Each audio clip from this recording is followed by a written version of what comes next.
You have soldiers, you have spies, and now you have hackers. Cyber war has begun. We could do whatever we want. It's a war, and it would never stop.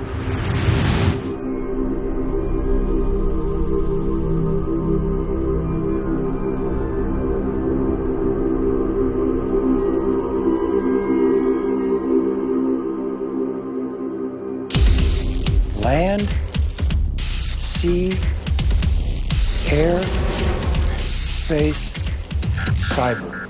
It's a domain. It's a place. It's a location. 3, 2, 1, and off you go for the 8th Positive Hack Days. The Russians are conducting cyber warfare. They hack computers, steal documents, and release those documents.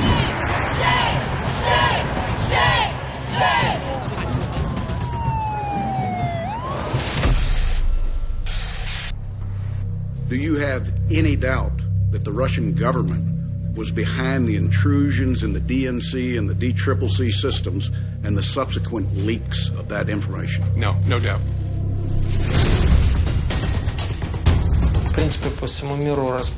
In the US and across the world, Russian hackers have become a brand. Here, hackers can take control of a server within 14 minutes. That's all it takes. It's like a military operation.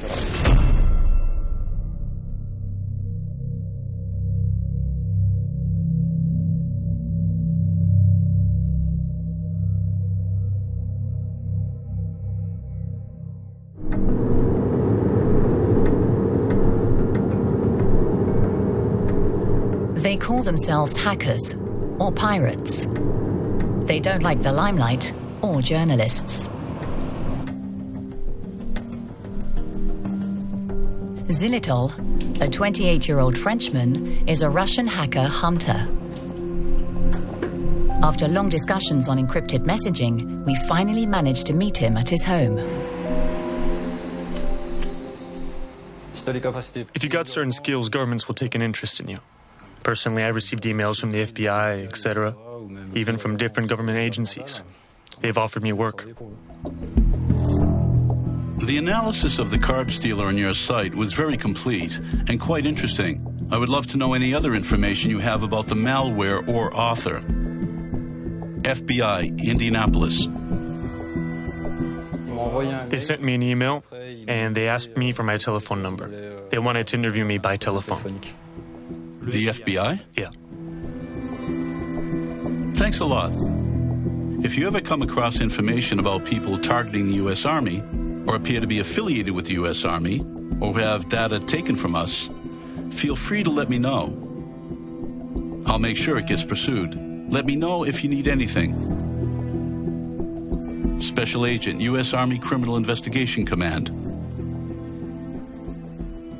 So they really tried to recruit you? I've had several offers, but I've always turned them down because I just don't want to work in that line. It's work that I love, but I don't want it to be a constraint. How did you start getting into this? My computer got infected, and I started to try and work out how and why it happened. By knowing what had been taken, I managed to retrace the hack right back to the relevant server, and I managed to retrieve my data. So you hacked a hacker just once? No, I've done it plenty of times.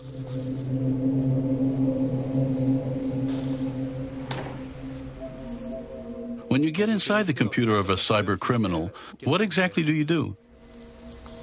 I try to copy everything, and you have to be very quick because you don't know if you've been spotted or not, so speed is vital.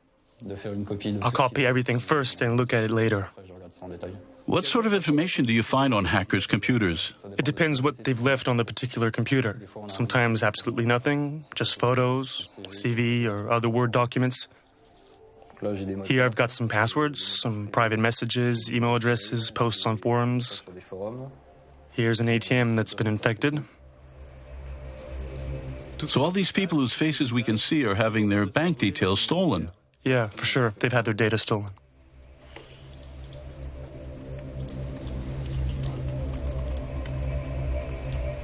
It's much easier to do this from Russia than from within France, where it's much less condoned.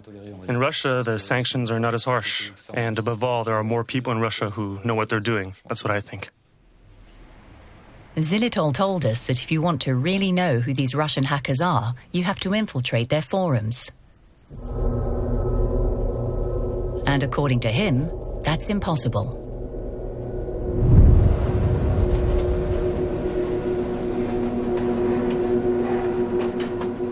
That is until Igor, a specialist in the Russian darknet, agreed to help us.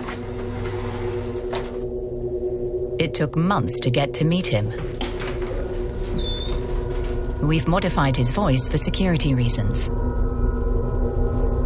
Why don't you want us to show your face? Because it could be very dangerous. But that's crazy because we're in Paris. Yes, but I'm not just afraid of the hackers. I'm just as afraid of FSB agents. And that I never be allowed to return to Russia. Really? That bad? Yes, really. I still have my Russian passport, and if I go back to Russia, I'll probably be arrested at the border with someone saying, "Sir, you took part in a documentary, and you'll be going to prison." Being untraceable is vital. They could trace us through our email addresses. They could do all sorts of things. So that's why we use a VPN. What's a VPN? A VPN helps to make a computer untraceable, so that it can look like you're in the Netherlands, for example, when in fact you're in Paris. There we go. We can use Tor, which is like a parallel internet. There's a cybercriminal community, which is divided into different professions and jobs. What types of jobs? Everything connected with fraud. The making of false passports, drugs, all sorts of drugs. Weapons. This is a Russian Kalashnikov. They only deliver to certain hiding places in Moscow. 10,000 euros. You can also find on these sites products which have been obtained through hacking. What level of hacking is there on the dark web? It's only a small scale on the dark web. Like these stolen credit cards, for example. Or these malwares. But they're not high-quality malwares. Malwares are cyber weapons which enable hackers to take control of computers. If you're looking for high-level hackers, you need to go onto Russian-speaking hacking platforms.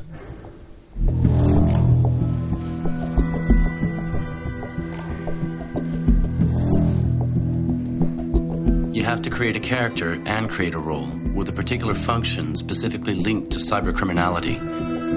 Everything which is black hat. White hat to make a computer safe. Black hat to break into a computer to cause harm. So who are we going to be? So first we'll have to be Russian. That'll help our credibility. We'll be more or less the same age as those on the forum, say between 25 and 35. Can we be a woman? There really aren't very many women. So we'll be freelance with technical skills. This forum is the #1 forum used by Russian cybercriminals. And it's very sophisticated and elaborate. And the forum system is considered to be very robust. Thousands of deals take place on the forum, and that's what gives it such a good reputation. You have to pay to sign up, and the fee is $100. You obviously don't pay directly with your credit card. You have to pay in bitcoins. The bitcoin is a digital currency, and so you can hide who you are and how you pay. And is there a waiting period before finding out if you're signed on to the forum? Yes.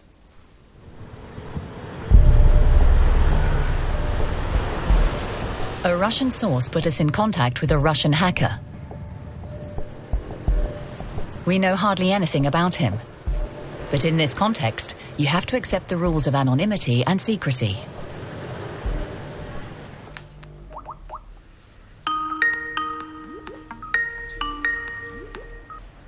Hello? Hello.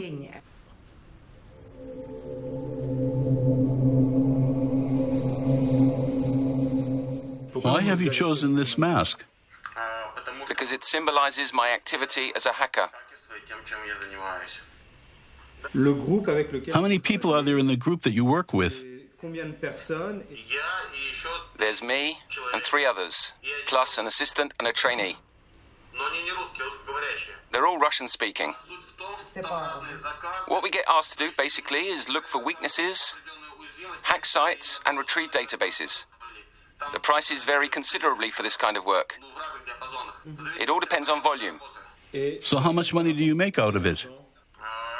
I'm not going to tell you. And what is the most sensitive information you've been asked for? What costs a lot of money?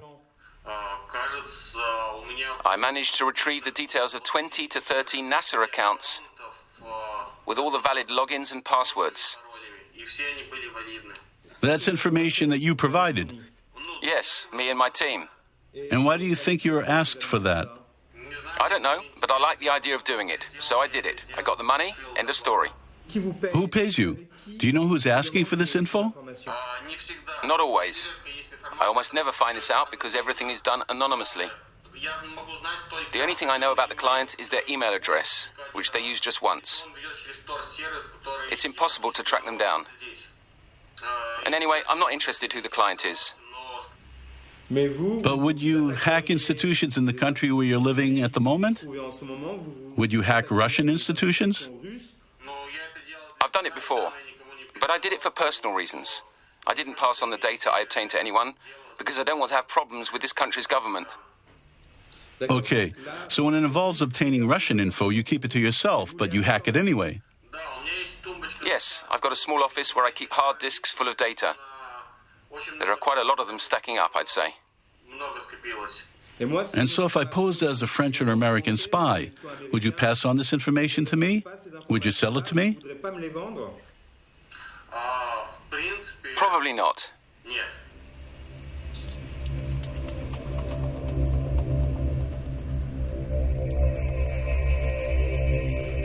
Would you pass on this information to me? Would you sell it to me? Probably not. That's fairly typical. If you sell something Russian, you'd inevitably be found out and picked up by the police.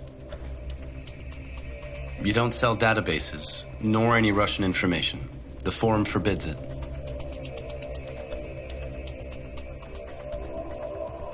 Our profile has been approved by the Russian forum in question.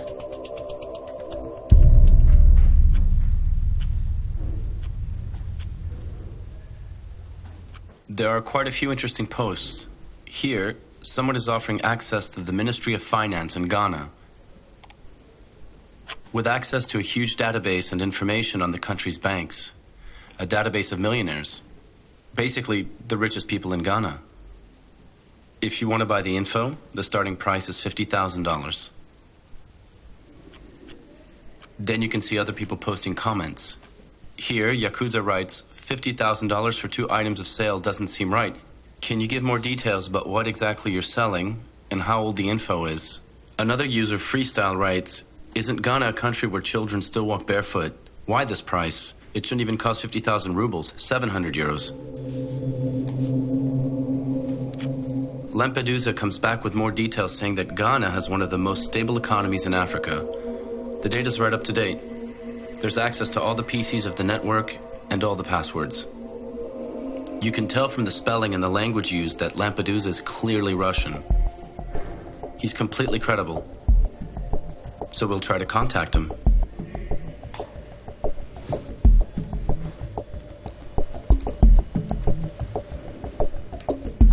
Yes, Jabber. Do you use Jabber? It's an app that enables you to chat securely and anonymously.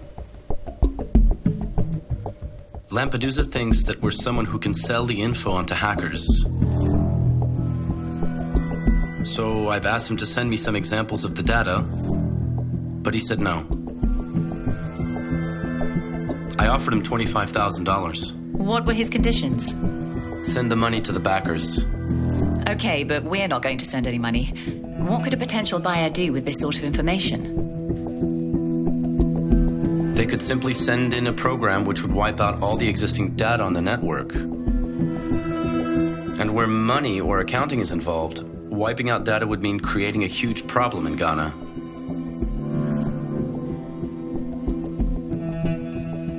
Can the finance ministry in Ghana and the millionaires who've been hacked know that their data is up for sale on the forum at this very moment?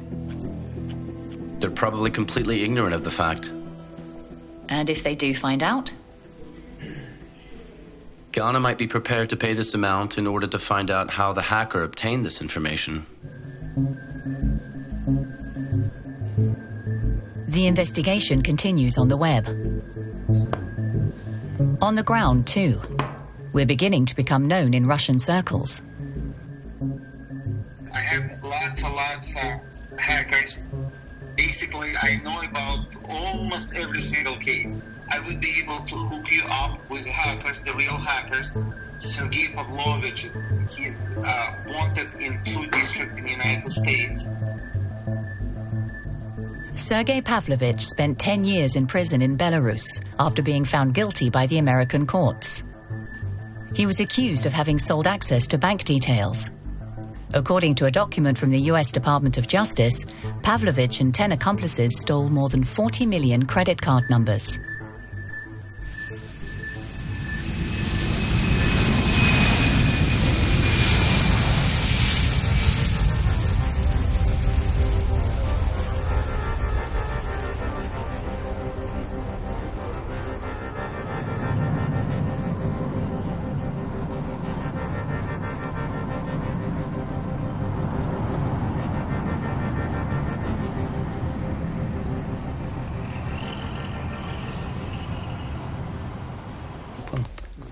Website.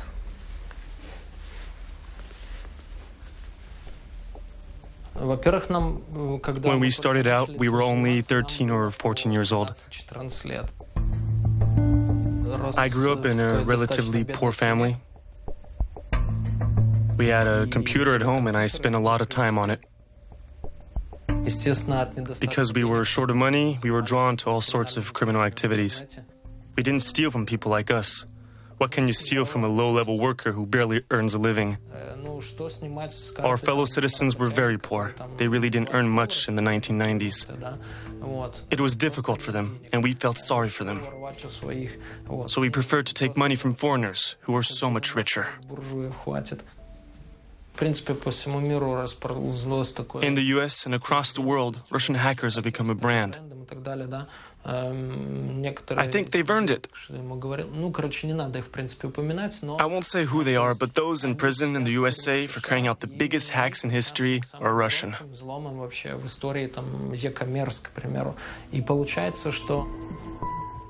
And why is that? I think it has something to do with the climate. The winters are very long, so you spend a lot of time indoors, in front of your computer. You don't feel like going outside. Outside it's snowing and there's bears.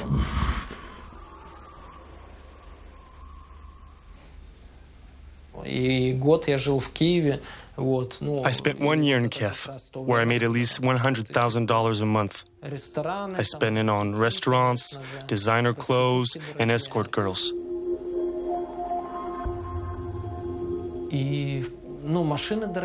I bought expensive cars and presents for my family. I went on trips to exotic countries.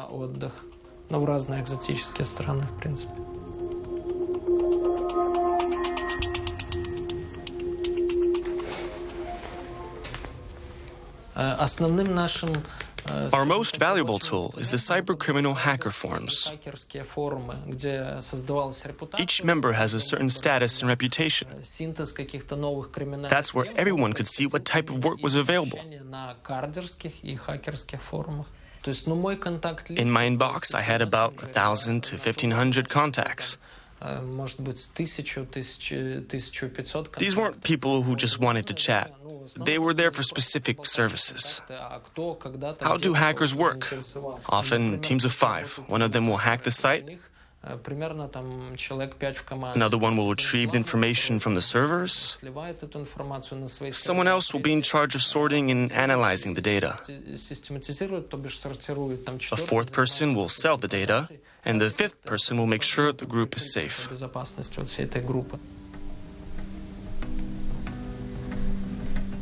Has the Russian state tried to recruit you?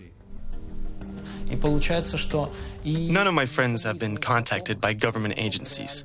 Neither my hacker friends in everyday life, nor even the most talented of my virtual friends have been contacted to be recruited by the state.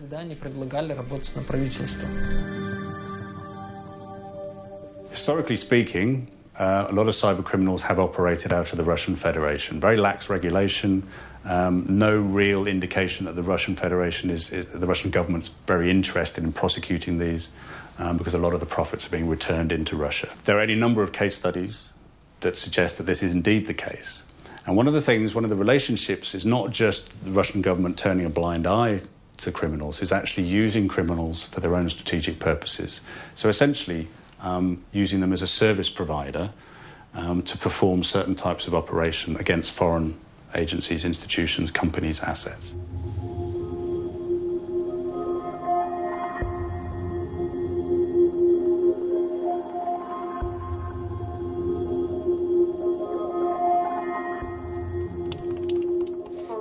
General, could this type of cybercriminal be recruited by the Russian authorities? Is it true that the state employs hackers with criminal records, or is it just make-believe? So I would not be surprised if Russian criminal gangs were not working on behalf of the Russian state. And in my point of view, Russian criminal gangs are allowed to do things as long as it's going outward. But from time to time, Don Vladimir comes and says, now your Don has need of a service. And they do it on his behalf. The idea that Vladimir Putin uses cybercriminals and hackers to influence his political games is more than just a theory for one country.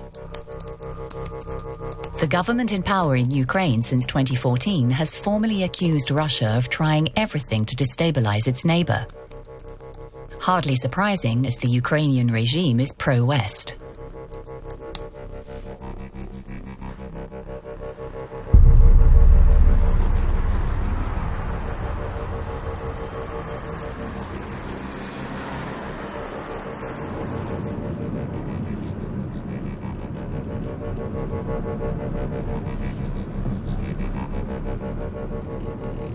Ukrainians understand Russians much better than the rest of the world for the reason that Ukraine was part of the system of the Soviet Union. It's a Russian aggression towards our country, which had started to get bigger since the revolution back in 2014.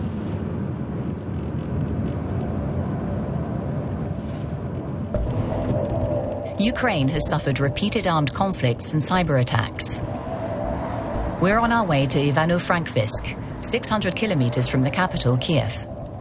It's 2 days before Christmas 2015, and the power station has been a victim of a cyber attack. 230,000 people have been deprived of electricity for several hours.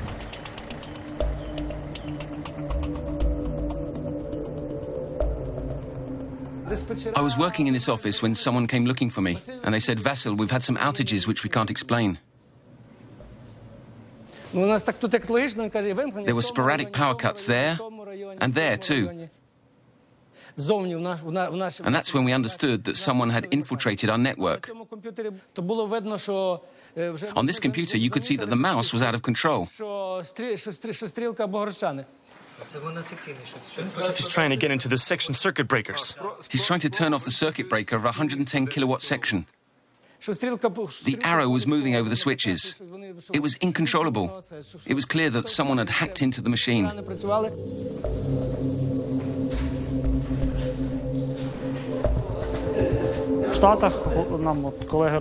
the US, it would have been much more serious because they don't have manual switches. If we find ourselves in this situation, we can turn off the program. We jump in a car and we drive to the station and turn everything back on manually. In the US, the technology is more developed than here. We haven't reached that level. In America, this type of manual switch doesn't exist anymore. If the same thing happened to them, they wouldn't have been able to switch back on so quickly.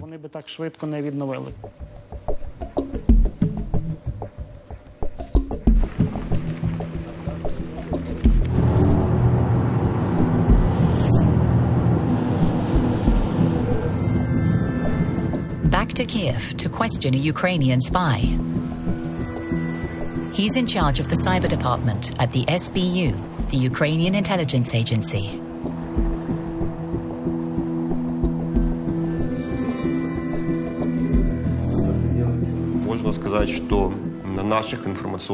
You could say that our computer infrastructure could be seen as a playground for testing hacking programs and invasion strategies. We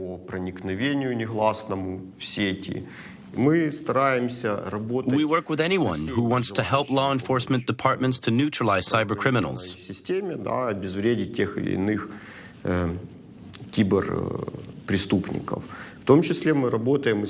Among them is a group called Cyber Alliance.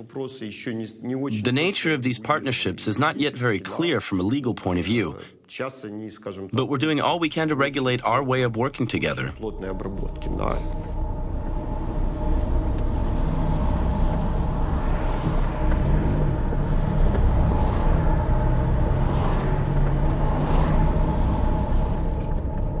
We're choosing the random place where we would be, we wouldn't be followed by anyone, where people wouldn't see us. Do they have to be careful? They have to be careful. It's better to be safe in this case.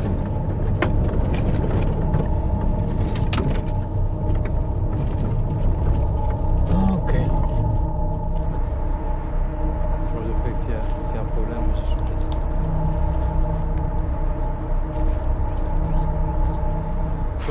Oh, how I hate this thing. Don't like it. We are not ready to reveal our true identities because the topics we are working with are pretty sensitive. It's intelligence, including military intelligence. We are hackers. We break into system, we collect information. During the last several years, we were able to break thousands of accounts of Russian officials, Russian military. We're trying to protect ourselves. Recently, we found access to parts of Russian critical infrastructure, including power plants and other areas, but we still prefer not to use this kind of stuff. We will not cause damage to civilians, even in Russia. We have informal relations with different government structures. If we have information that could be of interest for our military or security services, we show them information, and then they could proceed legal and official methods to investigate it further and take some actions. It's a war, and this war is global in nature. It's not limited to software or traditional intelligence. I think that the main weapon in this war is a new type of organizations. It's small groups, loosely connected to each other. It's more effective than establish some kind of centralized cyber units.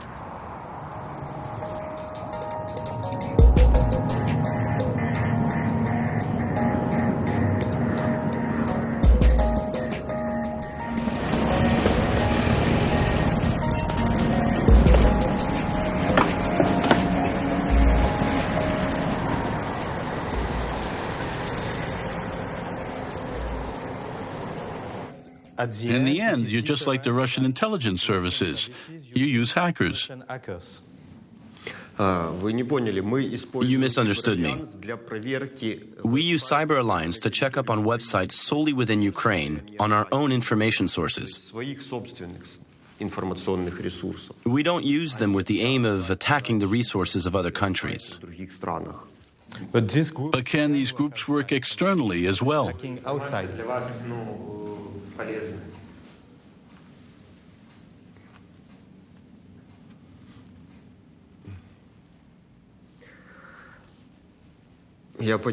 I know what you're getting at.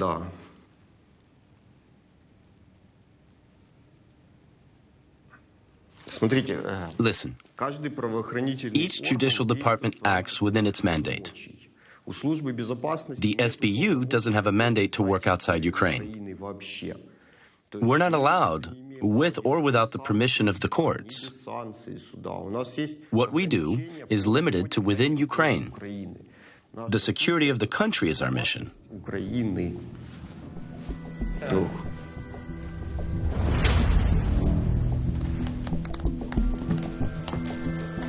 Ukraine is not the only country pointing the finger at Russia. The US, the UK, and other Western countries have done the same, all accusing Russian secret services and their hackers.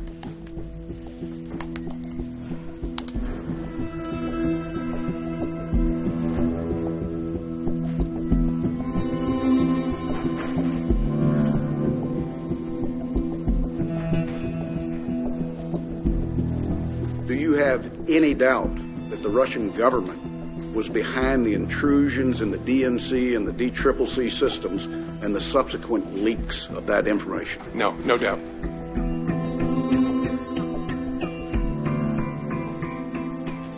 Do you have any doubt that officials of the Russian government were fully aware of these activities? No doubt. The Russians interfered in our election during the 2016 cycle. The head of the FBI accused the Russians of hacking email accounts of the Democratic Party during the presidential campaign of 2016. Hillary Clinton was seriously weakened by this hacking.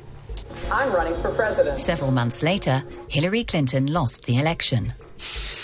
All eyes were focused on one man, Julian Assange, co-founder of WikiLeaks, whose website had published the hacked information. Assange had taken refuge in the Ecuadorian embassy in London in 2012. This was because he feared the US justice system, who had been pursuing him for years. On April the 11th, 2016, we were actually with him, and Assange was already working on Hillary Clinton and her foundation. Hillary Clinton has gone into the election. The Clinton Foundation is meant and projects itself to be a charity. In practice, it is a vehicle for the Clintons, a political vehicle for the Clintons, and an influence vehicle, a vehicle to get staff and to create organization. If you look at how, say, Russia has developed under Vladimir Surkov, and you say this is some kind of managed democracy or postmodern form of modern democracy in an authoritarian state. Okay, well, the Clinton Foundation in some ways is the most advanced end of a similar tendency that's happening in the West. Julian Assange, he is an enemy of the United States. Now, he claims that he doesn't know where he got the emails and so on. I think Assange was a witting accomplice of the Russian state. Julian Assange sees himself as the editor of an independent publication. He was arrested by the British authorities on April the 11th, 2019. 3 years to the day after our interview. His fate is in the hands of several governments.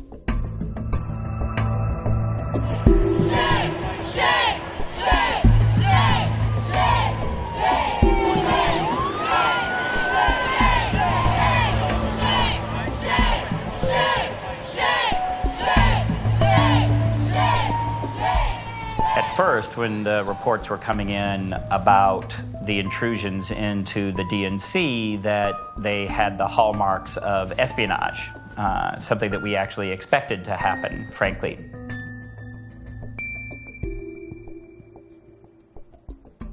It wasn't really until that data from those intrusions began being released publicly that we realized that something else was going on, and that it was not your standard espionage for political purposes, but that there was an influence, potential attempts at an influence campaign going on.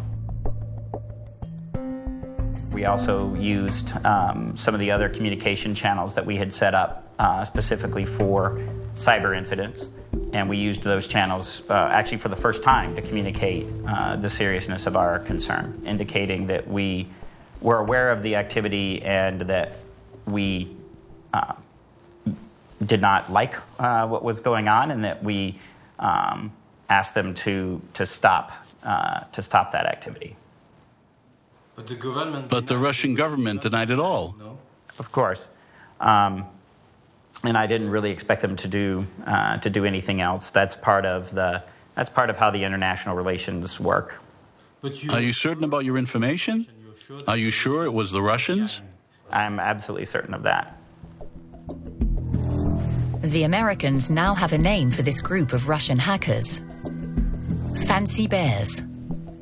Fancy Bears, alias APT-28.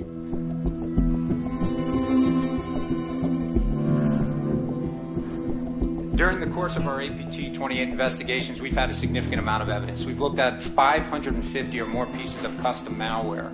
We've identified over 500 domains or IP addresses used by this group when they attack. There's a huge infrastructure of compromised machines or false fronts or organizations that are used for these attacks, and we found over 500 of those.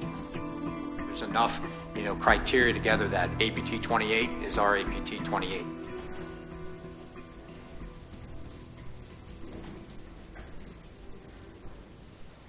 How seriously can we take Lampedusa?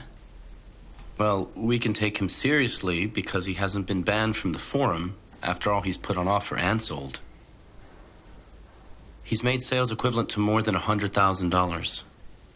And what is Lampedusa offering there? Here, he's offering access to the judicial departments of the USA. And he's saying that in this network, there are 12,000 PCs and servers with databases of lawyers, judges, prosecutors, and FBI agents. And he's offering all that for the equivalent of $150,000. Will whoever buys that for $150,000 be able to destroy 12,000 working PCs used by lawyers, judges, prosecutors, and even the FBI? Absolutely. So the buyer will be able to read what a judge has on their computer then? That's what he says. Complete access to state's judicial system. And there are clients who want to buy that? It's been bought. Sold.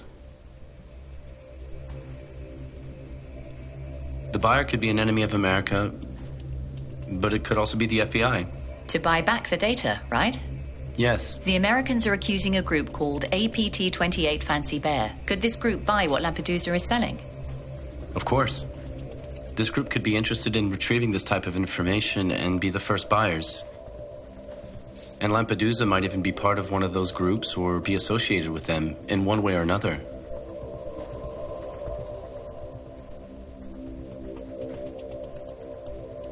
There could be members of the Russian secret services. They're particularly interested in this forum. Why's that? Both for recruiting, as well as following the latest trends and watching what is happening in this community. I identified 3 people related to FSB in one of the biggest forums.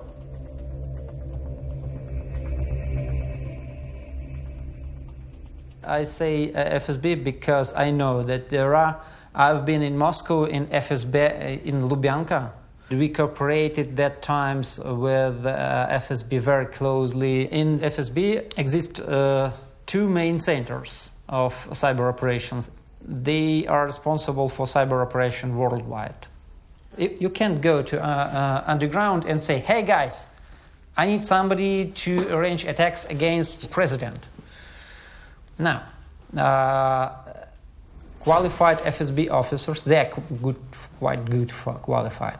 They are present in underground for years, and they know, that guys can create malware. The guy can create very effective distribution of malware. This guy can monetize that. This guy, or group of guys, can infiltrate into networks to distribute malware. And finally, in a final stage of this operation, only FSB officers knows what happened and why for, and how it works. And that FSB officers, he owns the button to press to make attack.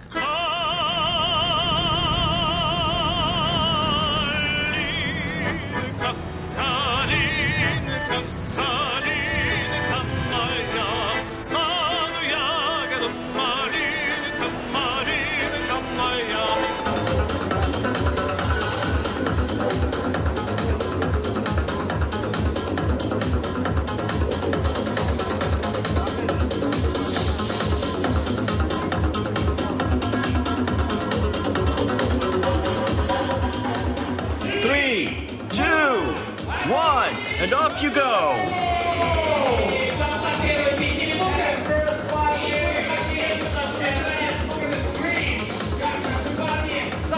For the 8th Positive Hack Days.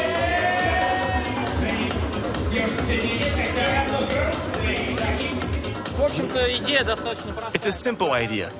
There are 2 apartments and each one has a meter, a normal electricity meter.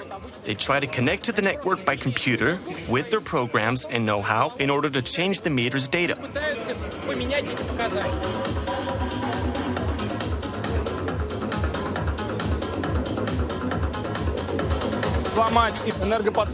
We've managed to hack a substation of the power plant and interfere with the factory's operations.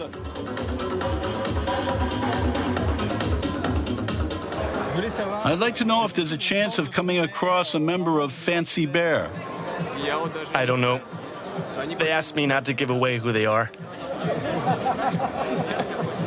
Personally, I've never met any of them. I don't think there's anything wrong with them.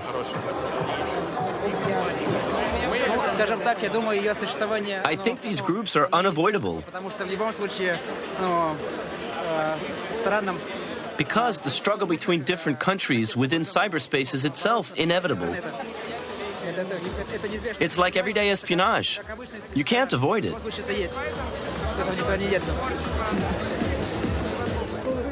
Among all these Russian hackers, a major player has accepted to talk to us. He's even invited us to meet him at home with his cat. Who is Fancy Bear? Oh, yes, Fancy Bear. I'm nothing to do with the secret services. It's a joke. So what I'm showing you here is just a joke. It's just a joke. I'm very dubious about all these stories about Fancy Bear, Cozy Bear, and the whole family of bears that the media go on about.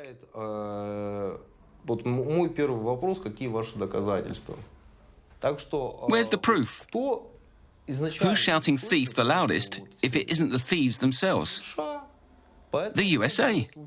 Who are the biggest thieves? Let's be honest. It's the United States. It's clear. The CSA and the NSA are behind the worldwide spying programs.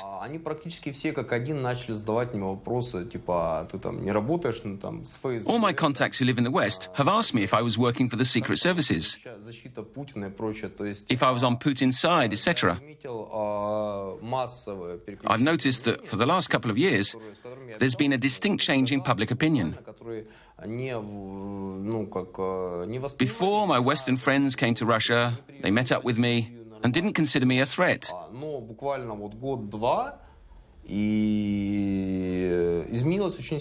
Now, even scientific experts are afraid to come to Russia.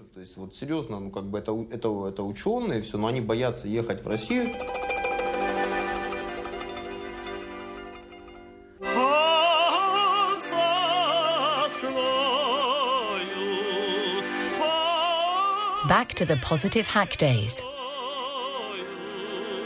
Apparently, President Putin's cyber advisor is there.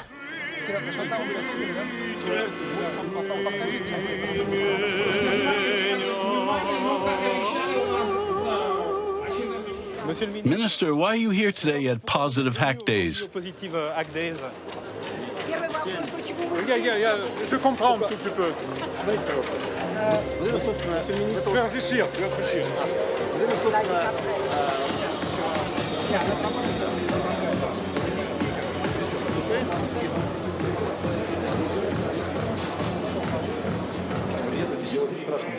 I have a question.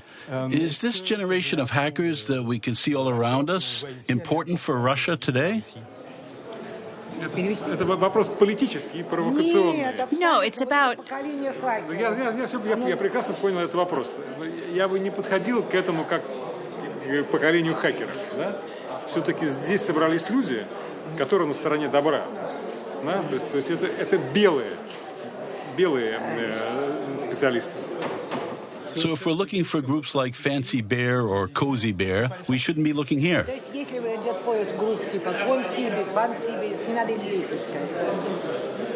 Это не про них. This has nothing to do with them. Is President Putin interested in cybersecurity only in defensive terms or also in an offensive way? Is protecting Russia and carrying out cyber attacks something that he's followed closely and even supervising? Хочешь меня поймать все время, да? Это их тема. Это их тема фильма. Я понимаю. Президент очень озабочен безопасностью страны, нашей страны, и делает все, чтобы наша страна чувствовала себя в этой безопасности. Isn't every state taking advantage of the absence of international regulation to spy on and attack their neighbors? Когда нет правил, то все склонны их нарушать. Даже не нарушать, нарушать-то нечего, а делать все, что угодно.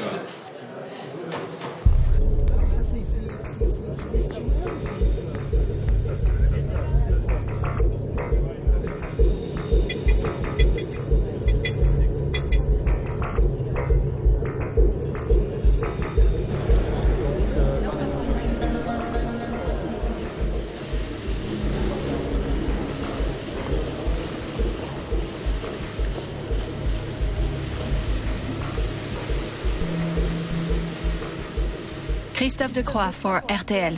Good evening. You've all mentioned the cyber attacks, and recently there was an American report once again accusing the Russians and calling for new sanctions. Do you both fear that there will be an escalation over this? Thank you. Il y avait des cyberattaques. Да. Значит, я вам могу сказать и про кибератаки, и про пикировки в прессе, и так далее, и тому подобное. Действия всегда встречают противодействие. Всегда. И чтобы не было противодействия, которое кому-то не нравится, нужно договориться о правилах этих действий, о правилах поведения в тех или иных сферах. Вот когда-то, когда человечество изобрело ядерное оружие, атомную бомбу, все поняли, насколько это опасно, и договорились о том, каковы должны быть правила для того, чтобы не случилась трагедия. Вот сейчас совершенно очевидно, что киберпространство – это важнейшая сфера жизни, деятельности миллионов людей. Давайте договоримся о том, как мы здесь будем работать совместно. Договоримся об общих правилах. Выработаем механизмы контроля соблюдения этих правил. President Vladimir Putin has compared cyberspace to the atomic bomb. He's calling for legislation around the world so that the bomb doesn't explode. Without worldwide rules, everyone does what they want.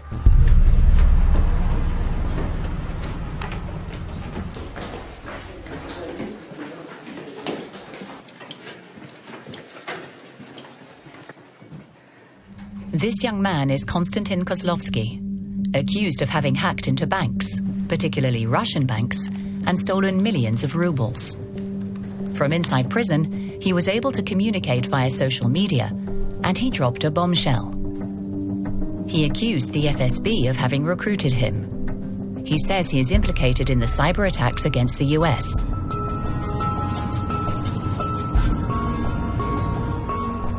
This morning, a preliminary hearing is taking place.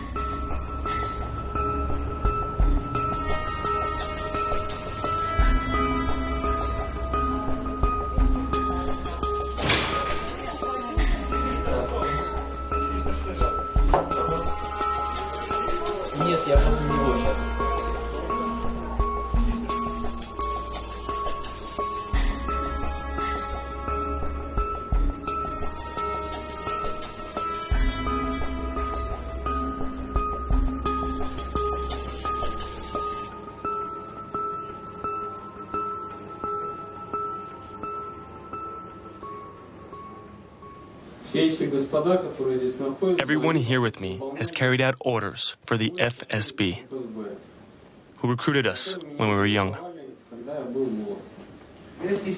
These matters cannot be discussed here in this court. These are questions that people are worried about all over the world, and you, Russia, are lying to the whole world. Please refrain from using such expressions, particularly leveled at me. You're only permitted to talk about your custody. That's what I'm trying to do. No, you're trying to tell us what you were being accused of and how you were recruited by the FSB. We're not here for that. I've written letters of complaint and protest, but I can't get them to anybody. To get them sent, I need an authorization which has been refused. I'm living in solitary confinement. Everything I say has been twisted. I have no idea if what I tell my lawyer is being related without my words being misrepresented. Thank you, and I'm sorry once again if I said things which are not allowed.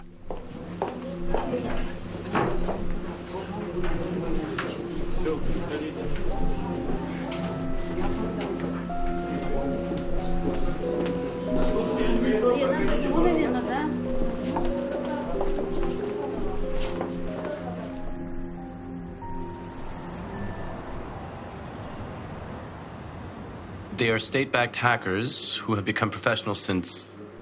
That is, first they were cybercriminals, and then they were recruited and became mercenaries. Actually, in Russia, these two ideas are sometimes interchangeable. So when Konstantin says that he was recruited by the FSB and that Russia is lying to the whole world, do you believe him? In light of my experience, I would tend to believe Konstantin. Yes. His fate? To die in prison in Russia. Because he exposed the FSB? Yes. It's one of the worst things anyone could do. Because it goes right to the heart of the system of the president, who himself came from the FSB. Everyone knows that you just can't do that in Russia.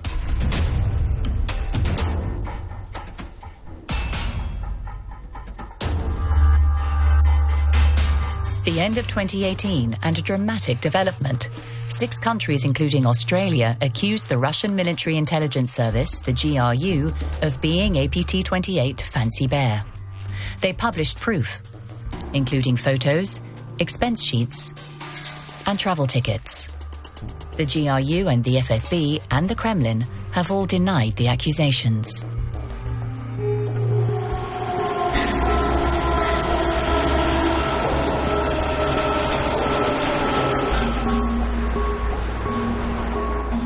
Let me be very candid, all right? All countries steal information. And so when people come to me and say, it was a horrible thing that the Russians stole the DNC emails, I say, well, I agree, it's horrible, but it's normal. It's what nations do to one another. And I tell a story on myself. If somebody would have come in to me as director of NSA and said, we've gotten access to the internal communications of United Russia, which is Putin's party, and then said, what should we do? I would say, well, get them. So with regard to the theft of the emails, no shame on Russia. Shame on us. We're supposed to protect that. But the Russians went further. As I suggested, this just wasn't cyber espionage. This was covert influence. And there are a lot of folks who think this is a new Cold War. I reject that. A Cold War requires 2 superpowers. Russia's not a superpower. Putin wants to be accepted as a great power, but he's not. And if he can't move up to match the European Union or NATO or the United States, if he can't do this, his only choice is to do this and try to pull us down to his level. That's the purpose of this campaign.